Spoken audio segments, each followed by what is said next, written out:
Hello students, welcome back to the class. आज के lecture में हम स्क्यूनेस के बारे में पढ़ेंगे, जिसे हिंदी में कहा जाता है विषमता। स्क्यूनेस या विषमता का प्रयोग क्यों पड़ता है या हम इसके बारे में क्यों पढ़ते हैं, पहले इसके ये जान लेते हैं। इससे पहले विषमता पढ़ने से पहले हम कुछ टॉपिक्स कवर कर चुके हैं सांख्यिकी में, जिसमें से सबसे इम्पॉर्टेंट टॉपिक था सांख्यिकीय माध्य, अरिथमेटिक मीन। अरिथमेटिक मीन जब हमने पढ़ा था तो उससे हमें जो भी हमारे पास सीरीज़ होती है, डेटा सीरीज़ दे रखा है, समंकमाला दे रखी है, उसकी केंद्रीय प्रवृत्ति के बारे में हमें उससे जानकारी प्राप्त हो जाती है कि उसकी टेंडेंसी कैसी है, या फिर हम कह सकते हैं कि कौन सा वो वैल्यू मिल जाती है जो उस सीरीज़ का सबसे आइडियल या सबसे अच्छा मेजर होती है, या जो हमें सीरीज़ के बारे में जानकारी प्राप्त करे। इसके अंतर्गत हमने अरिथमेटिक मीन के बारे में पढ़ा था, मीडियन के बारे में पढ़ा और मोड के बारे में पढ़ा था। इसके बाद हमने अपकिरण पढ़ा। अपकिरण से श्रेणी के पद मूल्यों के बारे में पता चल जाता है कि जो हमारे पास डेटा सीरीज़ है उसके अरिथमेटिक मीन से विचलन कितना है, कितनी दूरी पर स्थित है, क्या डेविएशंस हैं, ये पता लगाने के लिए हम अपकिरण के बारे में पढ़ते हैं। लेकिन इन दोनों ही चीज़ों से हमें जो डेटा सीरीज़ है उसके स्वरूप का, उसके नेचर का या उसकी शेप के बारे में पता नहीं चलता है कि डेटा सीरीज़ की शेप कैसी है, उसका नेचर कैसा है, अर्थात कि वो समंकमाला सममित है या फिर असममित है। सममित का मतलब होता है सिमेट्रिकल, सिमेट्रिकल मतलब एक जैसी शेप वाली, और एसिमेट्रिकल मतलब है जिसमें सिमेट्री ना हो या जिसमें कोई एक रूपता ना हो।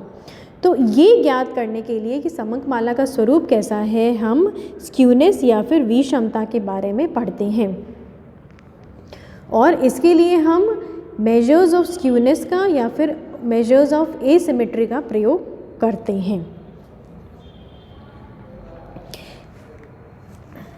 स्क्यूनेस की परिभाषा क्या है, या हम क्या कहते हैं कि जब अगर किसी समंकमाला में सिमेट्री का या फिर सममिति के अभाव हो तो उसे स्क्यूनेस कहा जा सकता है। हिंदी में स्क्यूनेस को कहते हैं विषमता भी कह सकते हैं या वैषम्य भी कह सकते हैं, अर्थात अगर किसी डेटा सीरीज़ में एक रूपता का अभाव हो, एक जैसा नेचर ना हो उसका, तो वहाँ पर हम कह सकते हैं कि स्क्यूनेस मौजूद है।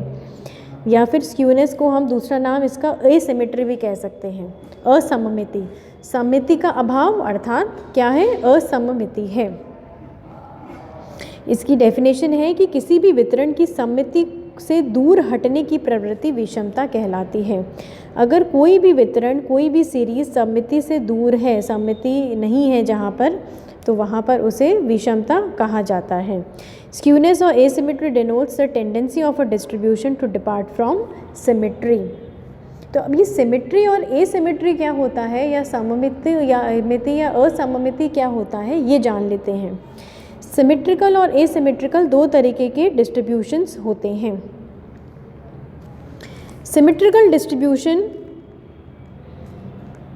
जिसे सममित वितरण कहा जाता है, इसके अंतर्गत क्या होता है कि जो भी हमारे पास समंकमाला में आवृत्तियाँ दे रखी होती हैं वो एक नियमित क्रम से बढ़ती हैं, मैक्सिमम हो जाती हैं और फिर वापस नियमित क्रम से घटने लगती है।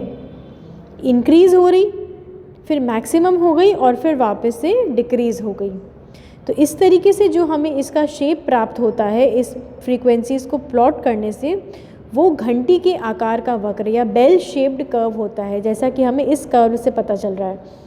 ये घंटी के आकार का है, फ्रीक्वेंसीज़ पहले इंक्रीज़ हो रही है, मैक्सिमम हो गई यहाँ पर जाकर, और फिर वापस जो है डिक्लाइन होना शुरू हो जाती है। तो इस प्रकार का अगर वक्र प्राप्त हो, आवृत्तियों को प्लॉट करने पर, आवृत्तियों को ग्राफ पे बनाने पर, तो हम इसे कहते हैं सममित वितरण या फिर सिमेट्रिकल डिस्ट्रीब्यूशन। सिमेट्री क्यों है? क्योंकि अगर इस वक्र को बीच से एक लाइन खींच दी जाए और इसको एक दूसरे के ऊपर रखा जाए, इसको फोल्ड किया जाए, तो ये एकदम दूसरे के ऊपर आएगा, एकदम अच्छे से एक दूसरे को कवर करेगा। यानी कि इस बीच की लाइन के लेफ़्ट साइड लेफ़्ट साइड और राइट साइड दोनों तरफ की वैल्यूज़ जो हैं एकदम बराबर हैं, एकदम एक जैसी हैं, इसीलिए यहाँ पर हम इसे सिमेट्रिकल डिस्ट्रीब्यूशन या सममित वितरण कहते हैं। इसे नॉर्मल भाषा में प्रसामान्य वक्र या फिर नॉर्मल कर्व भी कहा जाता है। इस नॉर्मल कर्व में जो मैक्सिमम, जहाँ पर ये बीच में मैक्सिमम होता है, वहाँ से अगर हम ये लाइन ड्रॉ करें तो इस पॉइंट पर इस वक्र का माध्य, मध्यिका और बहुलक तीनों की वैल्यू समान आती है और तीनों एकदम वक्र के बीचों बीच होते हैं। दूसरी चीज़, यहाँ पर अगर हम तृतीय चतुर्थक से मध्यिका को माइनस करते हैं और फिर मध्यिका में से प्रथम चतुर्थक को माइनस करते हैं तो इन दोनों की वैल्यू भी बराबर आती है। इसका मतलब क्या हुआ, तृतीय चतुर्थक हमारा जो Q3 था ये कितना बताता है, श्रेणी के 75% वैल्यूज़ को बताता है, और मध्यिका श्रेणी के 50% वैल्यूज़ को बताती है, और Q1 क्या है, वो श्रेणी के 25% वैल्यूज़ को बताता है। ये हमें पता है, ये जब हमने वैल्यू डिस्ट्रीब्यूशन पढ़ा था तो हमने वहाँ देखा था। मध्यिका 50% वैल्यूज़ क्यों हैं, क्योंकि मध्यिका जो है श्रेणी के एकदम बीच का नंबर होता है, एकदम बीचों बीच उसमें लोकेटेड रहता है। तो इस तरीके से जब हम Q3 में से मध्यिका को माइनस करते हैं, Q3 माइनस m, और मध्यिका में से Q1 को माइनस करते हैं तो इन दोनों की वैल्यूज़ एक दूसरे के बराबर आती है इस बीच के पॉइंट पर। ये हमारा प्रसामान्य वक्र है, सममित वितरण है, अर्थात पूरी तरीके से सिमेट्री है, असिमेट्री का अभाव है, कोई असिमेट्री नहीं है, इसीलिए यहाँ पर इस प्रकार के वक्र में स्क्यूनेस की वैल्यू 0 होती है। स्क्यूनेस क्या है, एसिमेट्री है, यहाँ पर हमारे कोई असम्मिति है ही नहीं, तो इसीलिए जो विषमता है वो भी 0 है। फिर आता है असममित वितरण या फिर एसिमेट्रिकल डिस्ट्रीब्यूशन। एसिमेट्रिकल डिस्ट्रीब्यूशन क्या होता है, जब आवृत्तियाँ जिस क्रम में बढ़ती हैं अधिकतम से फिर उसी क्रम में नहीं घटती तो उसे हम एसिमेट्रिकल डिस्ट्रीब्यूशन कहते हैं। अर्थात जब आवृत्तियों को प्लॉट किया जाए तो पहले वो बढ़ रही है, मैक्सिमम हो रही है, फिर वापस घटती है, लेकिन सेम तरीके से नहीं घट रही जिस क्रम में वो बढ़ती है, तो फिर वो असममिति कहलाती है। ऐसे जो बंटन का वक्र होता है प्रसामान्य या फिर सममित नहीं होता है, यानी कि ऐसा जो वक्र हम प्लॉट करेंगे वो असममित वक्र होगा, नॉर्मल कर्व नहीं होता है। ये इस प्रकार में हमें कैसा वक्र प्राप्त होता है ये देख लेते हैं। ये जो असममिति है इसमें अगर हम देखें तो ये 2 प्रकार की असममिति हो सकती है। यहाँ पर अगर हम वक्र बनाएंगे तो हमें हो सकता है कि ऐसा वक्र प्राप्त हो जाए। इसमें अब देखा जाए तो अगर बीच की जो मैक्सिमम है वहाँ से अगर हम लाइन ड्रॉ करते हैं तो देखते हैं कि इससे जो लेफ़्ट का पोर्शन है वो तो बहुत छोटा है, जबकि राइट वाला पोर्शन है वो बहुत बड़ा है, अर्थात फ्रीक्वेंसीज़ एक तरीके से बांटी हुई नहीं है। और इसके जो बीच वाला पोर्शन है जहाँ पर आवृत्तियाँ मैक्सिमम होती है, यहाँ पर x बार की वैल्यू मोड के बराबर नहीं होती और मोड की वैल्यू मध्यिका के बराबर नहीं होती, अर्थात इन तीनों की वैल्यूज़ इस पॉइंट पर अलग अलग होंगी, ये तीनों एक दूसरे के समान नहीं होते हैं। और क्योंकि यहाँ पर एसिमेट्री है, असममिति है, तो यहाँ पर स्क्यूनेस मौजूद होता है। स्क्यूनेस की वैल्यू 0 नहीं होती, किसी न किसी फॉर्म में स्क्यूनेस होता है, वो माइनस में भी हो सकता है, वो प्लस में भी हो सकता है। तो ये सममिति असममिति के हम जानने के लिए हम देखते हैं कि 2 प्रकार का स्क्यूनेस हो सकता है। पहला होता है धनात्मक एवं ऋणात्मक, पॉजिटिव एंड नेगेटिव स्क्यूनेस। तो जब हम धनात्मक स्क्यूनेस की बात करते हैं तो धनात्मक स्क्यूनेस में क्या होता है, असममित बंटन के वक्र का झुकाव दाहिनी ओर को अधिक होता है और वितरण में धनात्मक विषमता होती है। इसमें हम देखें तो लेफ़्ट साइड में तो वक्र एकदम सीधा सीधा है, लेकिन राइट साइड में वक्र का स्लांट ज़्यादा है, ज़्यादा झुका हुआ है। तो इस प्रकार की जो अगर शेप प्राप्त होती है वक्र की तो इसे हम कहते हैं धनात्मक विषमता, पॉजिटिव स्क्यूनेस, ऐसी स्थिति में क्या है, इसमें एक चीज़ ध्यान रखने वाली है कि जो मैक्सिमम होता है वक्र का, मैक्सिमम जो होता है जहाँ पर जिस पॉइंट पर वो होता है वहाँ पर वैल्यू होती है बहुलक की। अब यहाँ पे इस वक्र का मैक्सिमम कहाँ है, यहाँ पर है, तो यहाँ पर हमारी वैल्यू है बहुलक की। मैक्सिमम में बहुलक क्यों होता है, क्योंकि जब हमने बहुलक पढ़ा था तो ये देखा था कि बहुलक क्या होता है, जिस वैल्यू की आवृत्ति सबसे ज़्यादा होती है वही हमारा बहुलक होता है, या फिर जो वैल्यू समंकमाला में सबसे ज़्यादा बार आती है, सब बहुत बार आती है, वो बहुलक की वैल्यू होती है। तो जब हम आवृत्तियों को प्लॉट करते हैं तो जो हमारी मैक्सिमम वैल्यू होगी, मैक्सिमम आवृत्तियाँ जहाँ पर होगी वो वैल्यू जो है बहुलक की होती है। तो उससे लाइन ड्रॉ करने पर हमें बहुलक का मूल्य मिल जाता है। मध्यका हमेशा हमारे वक्र के बीचों बीच वाली वैल्यू होती है, क्योंकि मध्यका हमारे समंकमाला को दो बराबर भागों में बांटेगी। तो जो एकदम सेंटर की वैल्यू होती है वो होती है हमारी मध्यका। और माध्य क्या है, माध्य वह होता है जो सबसे ज़्यादा एक्यूरेट नंबर होता है, या फिर हम कह सकते हैं उसका श्रेणी का औसत होता है। तो ये हमारा तीसरे नंबर पे आता है औसत। तो इस तरीके से हम कह सकते हैं जब धनात्मक विषमता होती है तो सबसे ज़्यादा वैल्यू औसत की या फिर समांतर माध्य की होती है। समांतर माध्य सबसे बड़ा है, फिर उससे छोटा मध्य का, और सबसे छोटा जो है बहुलक होता है। इनके मान इस प्रकार से होते हैं। इस प्रकार से क्यों होते हैं, क्योंकि हम यहाँ से जब देखें तो 0 से लेकर यहाँ पे नंबर संख्या बढ़ती है, तो जो 0 के पास होगा वो संख्या छोटी होगी, फिर जैसे जैसे हम आगे बढ़ेंगे वैसे वैसे संख्या बड़ी होती जाएगी। तो औसत क्योंकि सबसे ज़्यादा राइट की तरफ है तो उसकी वैल्यू सबसे बड़ी है, मध्य का बीच में है तो उसकी वैल्यू बीच की है, और बहुलक लेफ़्ट में या 0 की तरफ सबसे ज़्यादा है तो उसकी वैल्यू सबसे छोटी होती है। इसी तरीके से दूसरा हमारा आता है नेगेटिव स्क्यूनेस, ऋणात्मक विषमता। ऋणात्मक विषमता क्या होती है कि जब हमारा जो वक्र है उसका झुकाव बाईं ओर यानी कि लेफ़्ट साइड में ज़्यादा होता है, राइट साइड में कम होता है, तो ऐसे वक्र को हम कह सकते हैं कि ये ऋणात्मक विषमता का या नेगेटिव स्क्यूनेस का कर्व है। इसमें वापस हम देखें तो मैक्सिमम वैल्यू जो है, मैक्सिमम है वक्र का, वो कहाँ पर है, वक्र के राइट में है, ये मैक्सिमम वैल्यू है।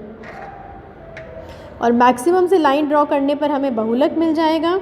मध्य का बीच का होता है वक्र के, और इसमें जो औसत है वो सबसे ज़्यादा लेफ़्ट में आ रहा है, यानी कि औसत की वैल्यू सबसे छोटी है, उसके बाद मध्य का औसत से बड़ा है, और फिर बहुलक सबसे बड़ा है। तो नेगेटिव स्क्यूनेस में ये सीक्वेंस होता है। तो इस प्रकार दो तरीके की स्क्यूनेस होती है, पॉजिटिव स्क्यूनेस और नेगेटिव स्क्यूनेस। अब हम देख लेते हैं कि विषमता को कैसे मापा जा सकता है, विषमता को मापने के क्या फॉर्मूले होते हैं। विषमता को मेजर करने के लिए भी हम दो तरीके की चीज़ों का उपयोग करते हैं। एक तो होता है विषमता का निरपेक्ष माप, absolute major of skewness. Absolute major का मतलब है कि जब हमें किसी एक पर्टिकुलर समंकमाला में विषमता को जानना है तो हम विषमता के निरपेक्ष माप का प्रयोग करते हैं।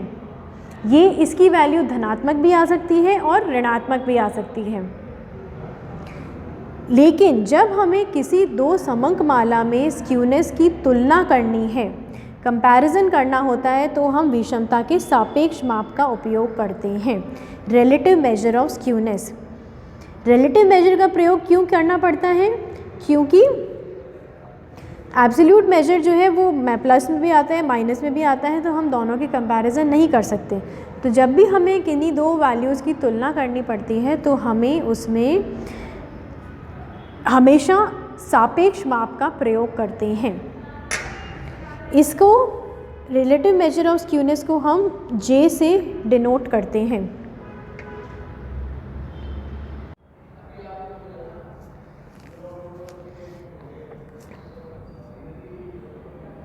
तो अगर J का मान यानी रिलेटिव मेजर ऑफ स्क्यूनेस का मान ज़्यादा आएगा तो हम कहेंगे वो हाईली स्क्यूड है, और अगर इसका मान कम आता है तो हम कहते हैं ये कि इसमें स्क्यूनेस कम है या फिर विषमता की मात्रा जो है कम है।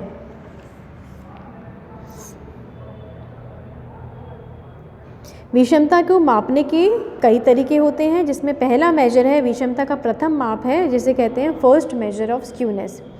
फर्स्ट मेजर कहा जाता है क्योंकि इसके अंतर्गत हम विषमता को मापने के लिए माध्यों की स्थिति का उपयोग करते हैं या माध्यों के आधार पर विषमता को मापते हैं। हमने अभी पढ़ा था कि जो एक एसिमेट्रिकल फ्रीक्वेंसी होता है, असममित आवृत्ति होती है, वहाँ पर x बार, m और z तीनों की मात्रा अलग अलग होती है, तीनों एक दूसरे के बराबर नहीं होते हैं। तो इसीलिए माध्य का बहुलक से सबसे ज़्यादा अंतर होता है, मध्य का बीच में होता है, माध्य और बहुलक में अंतर सबसे ज़्यादा आता है। तो हम माध्य और बहुलक के आधार पर इसको विषमता को निकाल सकते हैं। ये जो माप है ये दिया था कार्ल पियर्सन ने, इसीलिए इसे कार्ल पियर्सन का विषमता माप कहा जाता है। इसमें स्क्यूनेस को मापने के लिए क्या किया जाता है, विषमता को हम डिनोट करते हैं एस के से, स्क्यूनेस से, और विषमता गुणांक को हम डिनोट कर रहे हैं जे से। तो स्क्यूनेस को मापने के लिए हम क्या करते हैं, एक्स बार और जेड दोनों का अंतर देखते हैं। अगर ये अंतर जो है हमारा एक्स बार और जेड का अंतर माइनस में आ रहा है, यानी एक्स बार की वैल्यू ज़्यादा है और जेड की वैल्यू कम है, तो हम कहेंगे हमारा पॉजिटिव स्क्यूनेस है। और अगर ये एक्स बार की वैल्यू कम है, जेड की वैल्यू ज़्यादा है, तो हमारा स्क्यूनेस जो है नेगेटिव रहेगा। और विषमता गुणांक निकालने का फॉर्मूला क्या है, एक्स बार माइनस जेड जो हमने निकाला था उसमें से हम जो प्रमाप विचलन होता है उसका भाग दे देते हैं। तो इससे हमें रिलेटिव मेजर और एब्सोल्यूट मेजर स्क्यूनेस का दोनों मिल जाता है। कई बार क्या होता है, हमारे बहुलक का जो मान होता है वो एकदम क्लियर नहीं होता, या दो बहुलक भी होते हैं कुछ कुछ श्रेणियों में। तो ऐसी स्थिति में हम क्या कर सकते हैं, बहुलक के लिए वैकल्पिक सूत्र का प्रयोग कर सकते हैं। वैकल्पिक सूत्र है एक्स बार माइनस एम। समांतर माध्यम में से मध्यिका को माइनस करके उसको 3 से यहाँ पर गुणा किया गया है, इससे भी स्क्यूनेस निकल जाता है। और फिर इसी तरीके से कोएफिशिएंट निकालने के लिए हम इस वैल्यू को जो है सिग्मा से भाग दे देते हैं, तो हमारा विषमता गुणांक निकल जाता है। ये तो था विषमता का प्रथम माप। फिर बात करते हैं विषमता के द्वितीय माप की, जो सेकंड मेजर ऑफ स्क्यूनेस होता है। Second major of skewness second इसलिए कहा जाता है क्योंकि इसके अंतर्गत हम डायरेक्टली मध्यिका का प्रयोग और माध्यों का प्रयोग ना कर हम क्या करते हैं, जो प्रथम और तृतीय चतुर्थक हैं और मध्यिका है उनके अंतर का से स्क्यूनेस निकालते हैं। ये भी तरीका सरल है, लेकिन इसका ड्रॉबैक क्या है कि इसमें हम पूरी श्रेणी का अध्ययन नहीं करते, केवल श्रेणी के आधे भाग की ही विषमता का ही अध्ययन होता है। क्योंकि हमें पता है मध्यिका जो होता है पूरी श्रेणी के केवल 50% वैल्यूज़ को ही बताता है। इस माप का प्रयोग जो है सर्वप्रथम डॉक्टर बाउले ने किया था, इसीलिए इसे बाउले का मेजर ऑफ स्क्यूनेस भी कहा जाता है। तो इसके अगर हम फॉर्मूला देखें तो बाउले ने जो मेजर दिया वो इस प्रकार से है। स्क्यूनेस एस के आगे हम यहाँ पे नीचे क्यू लिख देते हैं, क्योंकि हमारा द्वितीय मेजर है या बाउले का मेजर है, तो हम इसको क्यू से डिनोट कर रहे हैं। Q3 minus M minus Q1, जो ये दोनों हमारे जो वैल्यूज़ थी, इन दोनों को हम अंतर निकालते हैं तो ये हमारे स्क्यूनेस की वैल्यू आती है। इसे सिंप्लीफाई करके हम ऐसे भी लिख सकते हैं, अगर ये माइनस साइन हटा दें, ये वाला ब्रैकेट्स ओपन करेंगे तो जो प्लस एम माइनस एम हो जाएगा, और ये माइनस Q1 जो है वो माइनस माइनस मिलके प्लस का Q1 बन जाएंगे। और सिंप्लीफाई करने पर हमें ये फॉर्मूला मिल जाता है Q3 plus Q1 minus 2m। ये तो है एब्सोल्यूट मेजर। रिलेटिव मेजर निकालने के लिए हम क्या करते हैं, Q3 माइनस एम माइनस इस तरीके से जो ये वैल्यू आई है इसको वापस Q3 minus M plus M minus Q1 से भाग दे देते हैं। पहले इन दोनों के अंतर था ऊपर, तो नीचे इन दोनों का जोड़ कर देते हैं। तो इसको और सिंप्लीफाई करके लिखा जा सकता है Q1 + Q3 - 2m, और नीचे आ जाएगा Q3 - Q1। तो ये दोनों तरीके हैं स्क्यूनेस निकालने के।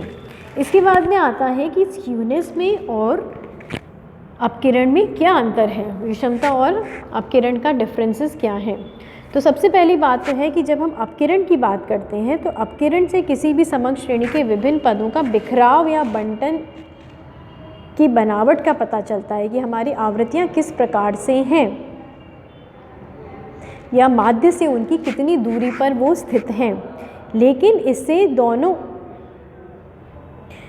ओर के भागों के विचरण बराबर है या नहीं है, कौन सा माध्य से कौन सा हिस्सा बड़ा है, कौन सा हिस्सा छोटा है, इसका पता नहीं चलता है। इसके लिए हम क्या करते हैं, विषमता का प्रयोग करते हैं। विषमता से हमें पता चल जाता है कि हमारे आवृत्ति जो वक्र है सममित है या फिर असममित है।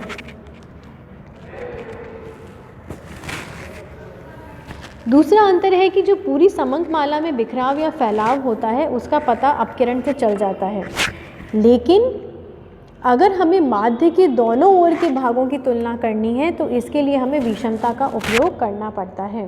विषमता से पता चल जाता है कि हमारा विषमता धनात्मक या ऋणात्मक होती है, अर्थात बिखराव किस ओर ज़्यादा है किस ओर कम है।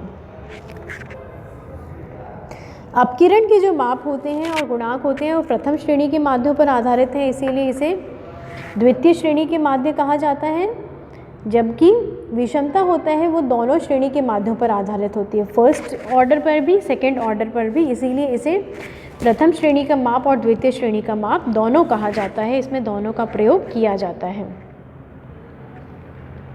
एक अंतर और है कि अपकिरण जो है प्रथम द्वितीय और तृतीय परिघातों पर आधारित है, जबकि विषमता केवल प्रथम और तृतीय परिघात पर आधारित होता है। ये हम आगे जब नेक्स्ट चैप्टर पढ़ेंगे कर्टसिस का और मूवमेंट्स का, तब हम इसमें और क्लियर हो जाएगा कि परिघात क्या होते हैं।